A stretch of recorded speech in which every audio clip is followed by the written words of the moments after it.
Bakit maalat ang dagat? Isang alamat ng karagatan.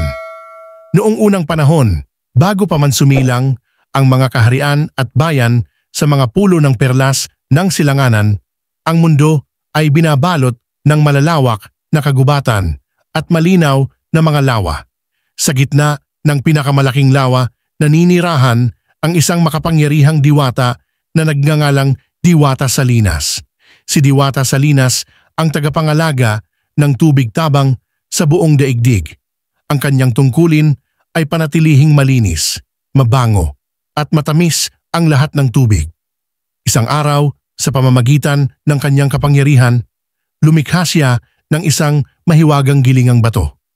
Ang gilingang ito ay hindi lamang basta gumagawa ng asin, kundi ng asin na may kapangyarihang magpagaling ng anumang karamdaman, magpataba ng lupa at magbigay sigla sa mahihinang katawan.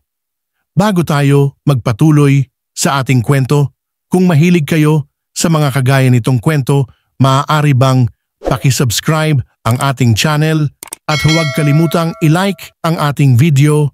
Malaking tulong ito para sa katulad kong content creator. Maraming salamat at magpatuloy na tayo. Isang hapon, habang pinagmamasdan ni Diwata Salinas ang mga tao sa Pampang, napansin niyang sila ay nagiging sakim. Nag-aagawan sila sa pagkain, nagbabangayan sa mga munting bagay at inuubos ang mga yaman ng kalikasan. Nalungkot ang diwata at nagpasya siyang itago ang gilingang bato sa ilalim ng lawa, malapit sa kanyang palasyo sa ilalim ng tubig. Ngunit hindi ito nagustuhan ng isang makisig at mapag-ambisyosong mandirigma na nagngangalang Dato Usok. Si Dato Usok ay pinuno ng isang malaking tribo at nais niyang angkinin ang kapangyarihan ng asin upang siya lamang ang may kontrol sa pagkain at kayamanan ng buong kapuluan. Gamit ang panlilinlang, nagkunwaring kaibigan si Dato Usok kay Diwata Salinas. Nilapitan niya ito at humiling, "Diwata Salinas, ako'y nagnanais lamang na mapaunlad ang aking bayan. Ipagkaloob mo po sa akin ang mahiwagang gilingang bato." Dahil sa kabaitan, pinagbigyan ng diwata ang hiling ni Dato Usok. Ngunit may mahigpit siyang bilin. "Huwag mong kalilimutan, Dato Usok, kapag ginamit mo ang gilingan, dapat mong bigkasin ang sagradong salitang tigil upang ito'y huminto sa paggawa ng asin."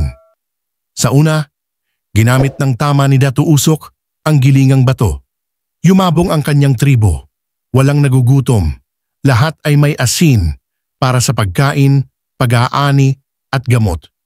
Subalit dahil sa kasakiman, nais pa niyang higit pa, gusto niyang magtayo ng pinakamalaking kuta sa buong kapuluan, kaya't ginamit niya nang walang tigil ang mahiwagang gilingan.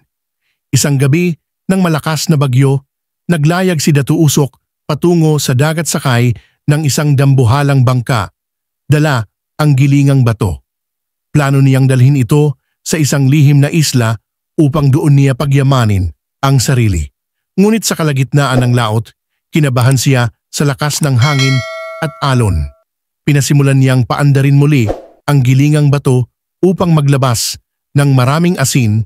Iniisip niyang ang asin ay magbibigay bigat sa bangka upang hindi ito matangay ng hangin. Subalit sa taranta, nakalimutan ni Dato Usok ang sagradong salitang tigil. Hindi niya napigilan ang pag-agos ng asin. Napuno ng asin ang bangka. Lumubog ito kasabay ng gilingang bato at si Dato Usok ay nilamon ng dagat. Mula noon, ang mahiwagang gilingang bato ay patuloy pa ring umiikot sa kailaliman ng karagatan. Walang humpay na gumagawa ng asin. Kaya naman, ang tubig ng dagat ay nananatiling maalat at ang alat nito ay nagsisilbing paalala sa lahat ng tao na ang kasakiman ay maaaring magdala ng kapahamakan, hindi lamang sa sarili kundi sa buong mundo. Wakas,